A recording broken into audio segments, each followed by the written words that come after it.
आखिर किन लोगों को अल्लाह ने कुरान में कामयाब कहा है? So this is day 16th of learning Quran in the most easiest way. कल हमने सूरह बकरा का 13th रुकू डिस्कस किया था और आज हम सूरह बकरा का 14 रुकू डिस्कस करेंगे और इससे हदायत हासिल करेंगे। So make sure you follow guys. यहूदी कहते हैं कि नसारी किसी बुनियाद पर नहीं है और नसारी कहते हैं कि यहूदी किसी बुनियाद पर नहीं है, हालांकि दोनों ही किताब पढ़ रहे हैं। इसी तरह की थी उन लोगों ने जो कुछ भी नहीं जानते उनकी किसी बात, बस अल्लाह ताला फैसला कर देगा उनके माबैन क़यामत के दिन उन तमाम बातों का जिनमें ये इख्तलाफ कर रहे थे। और उस शख्स से बढ़कर जालिम कौन होगा जो अल्लाह ताला की मस्जिदों से लोगों को रोके कि उनमें उसका नाम लिया जाए। इसका खुलासा आपको आखिर में बेहतरीन तरीके से समझाया जाएगा और वो उनकी तखरीब के दर पर हो। ऐसे लोगों को तो उनमें दाखिल ही नहीं होना चाहिए मगर डरते हों और आखिरत में उनके लिए अज़ाब अजीम है। और मशरिक और मगरिब सब अल्लाह ही के हैं, बस जिधर भी तुम रुख करोगे उधर ही अल्लाह का रुख है। यकीनन अल्लाह बहुत वसीयत वाला, सब कुछ जानने वाला है। और इनमें से वो भी हैं जिनका कौल है कि अल्लाह ने किसी को बेटा बनाया है, वो तो इन बातों से पाक है, बल्कि आसमानों और ज़मीनों में जो कुछ है उसी की मलकियत है, सब के सब इसी के हुक्म के पाबंद हैं। वो नया पैदा करने वाला है आसमानों और ज़मीनों का, और जब वो किसी मामले का फैसला कर लेता है तो इससे बस यही कहता है कि हो जा और वो हो जाता है। और कहा उन लोगों ने जो इल्म नहीं रखते, यहाँ पर मुशरिकीन मक्का की तरफ रूह सखन है। क्यों नहीं बात करता हमसे अल्लाह, या क्यों नहीं आ जाती हमारे पास कोई निशानी। इसी तरह की बातें जो लोग इनसे पहले थे वो भी कहते रहे हैं। इनके दिल एक दूसरे से मुशाबे हो गए हैं। हम तो अपनी आयात वाज़ह कर चुके हैं इन लोगों के लिए जो यकीन करना चाहें। ऐ नबी, बेशक हमने आपको भेजा है हक के साथ बशीर और नज़ीर बनाकर, और आपसे सवाल नहीं किया जाएगा जहन्नमियों के बारे में। यहाँ पर अल्लाह ताला ने वाज़ह कर दिया है कि जो लोग कुफर करेगा या मुनाफकत वगैरह करते हैं और बदअमलियाँ करेगा तो उनको खबरदार कर दें आप सल्लल्लाहु अलैहि वसल्लम कि उनके लिए जहन्नुम तैयार कर दी गई है। और ए नबी, आप किसी मुगालते में ना रहें, हरगिज राजी ना होंगे आपसे यहूदी और ना नसरानी जब तक कि आप पैरवी ना करें उनकी मिल्लत की। कह दीजिए कि हदायत तो बस अल्लाह की हदायत है, जो अल्लाह ने बताया है वही रसीदा रास्ता है।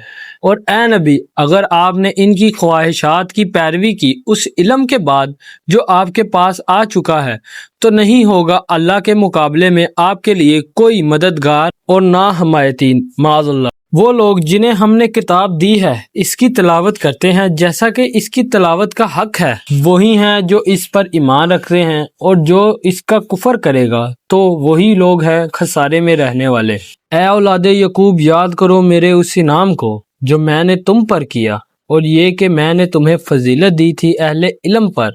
और डरो उस दिन से कि जिस दिन कोई जान किसी दूसरी जान के कुछ भी काम ना आ सकेगी, और ना इससे कोई फिदिया कबूल किया जाएगा, और ना इससे कोई सिफारिश कबूल की जाएगी, और ना इससे कोई सिफारिश ही फ़ायदा दे सकेगी, और ना इन्हें कोई मदद मिल सकेगी। अब हम इसी रुकू का थोड़ा खुलासा कर लेते हैं कि यहूदी कहते हैं कि नसारी किसी बुनियाद पर नहीं है, जबकि नसारी कहते हैं कि यहूदी किसी बुनियाद पर नहीं है।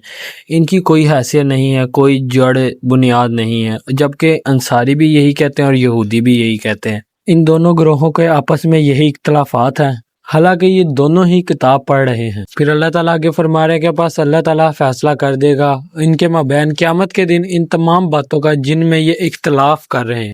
और आगे अल्लाह ताला फरमा रहे हैं कि और उस शख्स से बढ़कर जालिम कौन होगा जो अल्लाह की मस्जिदों से लोगों को रोके कि उनमें उसका नाम लिया जाए। अब यहाँ मुशरिकीन मक्का से मुखातिब होकर बात की जा रही है कि मुशरिकीन मक्का ने मुसलमानों को मस्जिद हरम में हाज़िरी से महरूम कर दिया था और इनको वहाँ जाने की इजाज़त ना थी। 6 हिजरी में रसूल अल्लाह सल्लल्लाहु अलैहि वसल्लम ने सहाबाए कराम रज़ी ताला अन्हा के हमरा उम्रे के इरादे से मक्का का सफ़र फरमाया, लेकिन मुशरिकीन मक्का ने आप सल्लल्लाहु अलैहि वसल्लम और आपके साथियों को मक्का में दाखिल होने की इजाज़त नहीं दी। इस मौका पर सुलह हुदैबिया हुई और आप सल्लल्लाहु अलैहि वसल्लम को उम्रा किए बगैर वापस आना पड़ा, बल्कि अगले बरस 7 हिजरी में आप सल्लल्लाहु अलैहि वसल्लम ने अपने सहाबाए कराम रज़ी ताला अन्हा के हमरा उम्रा अदा किया। तो ये 7 बरस मोहम्मद सल्लल्लाहु अलैहि वसल्लम पर और अहले ईमान पर बहुत शक गुजरे हैं। यकीनन मुशरिकीन के इस जुल्म का जिक्र हो रहा है, मतलब यहाँ इस مشرکین مکہ کے اس ظلم کا ذکر ہو رہا ہے کہ انہوں نے اہل ایمان کو مسجد حرم سے روکے رکھا۔ اور پھر آگے اللہ تعالیٰ فرما رہے ہیں کہ اور مشرق اور مغرب سب اللہ کے ہیں، یعنی اگر ہم مغرب کی طرف رخ کرتے ہیں تو اس کے معنی یہ نہیں ہے کہ اللہ مغرب میں ہے، معاذ اللہ۔ اور پھر آگے اللہ تعالیٰ فرما رہے ہیں کہ اور ان میں سے وہ بھی ہیں جن کا قول ہے کہ اللہ نے کسی کو بیٹا بنایا ہے، تو وہ تو ان باتوں سے پاک ہے، یعنی اللہ ان باتوں سے پاک ہے۔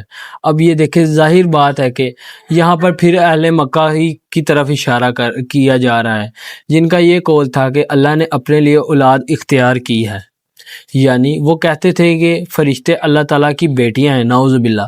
اور نصاری کہتے تھے کہ حضرت عیسیٰ علیہ السلام یعنی مسیح علیہ السلام اللہ کے بیٹے ہیں۔ اور یہودیوں کا بھی ایک گروہ ایسا تھا جو کہتے تھے حضرت عزیر علیہ السلام اللہ کے بیٹے ہیں۔ پھر آگے اللہ تعالیٰ ان سب کو واضح بتا رہے ہیں قرآن مجید میں کہ بلکہ آسمانوں اور زمینوں میں موجود جو کچھ بھی ہے اسی کی ملکیت ہے، سب مخلوق اور مملوک ہیں، خالق اور مالک صرف اللہ ہی ہے۔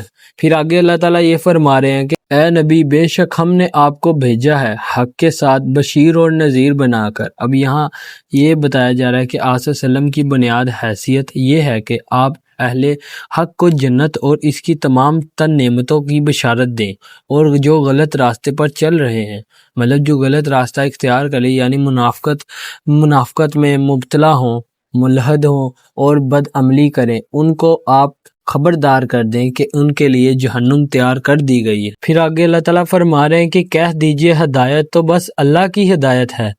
پھر آگے اللہ تعالیٰ حضرت محمد صلی اللہ علیہ وآلہ وسلم سے مخاطب ہو کر کہہ رہے ہیں کہ اے نبی، اگر آپ نے ان کی خواہشات کی پیروی کی اس علم کے بعد جو آپ کے پاس آ چکا ہے، اس بات کا خلاصہ یہ ہے کہ آپ صلی اللہ علیہ وسلم نے ان کی خواہشات کی پیروی کی کہ چلو کچھ لو کچھ دو والا معاملہ کر لو، مطلب اگر یہ والا معاملہ کیا تو کچھ ان کی بات مان لو، کچھ اپنی بات منوا لو، تو یہ طرز عمل اللہ تعالیٰ کے ہاں قابل قبول نہ ہوگا۔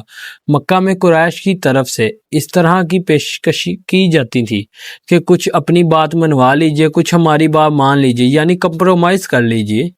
اور اب مدینہ میں یہودیوں کے ساتھ بھی یہی معاملہ تھا، چنانچہ اس بات پر متوجہ کیا جا رہا تھا۔ پھر آگے اللہ تعالیٰ فرماتے ہیں کہ تو نہیں ہوگا اللہ کے مقابلے میں آپ صلی اللہ علیہ وسلم کے لیے کوئی مددگار اور نہ حمایتی، معاذ اللہ۔ حدیث نبوی ہے کہ جس شخص نے قرآن کی حرام کردہ چیزوں کو اپنے لیے حلال کر لیا، اس کا قرآن پر کوئی ایمان نہیں ہے۔ پھر آگے اللہ تعالیٰ فرما رہے ہیں کہ اور ڈرو اس دن سے کہ جس دن کوئی جان کسی دوسری جان کے کچھ بھی کام نہ آ سکے گی۔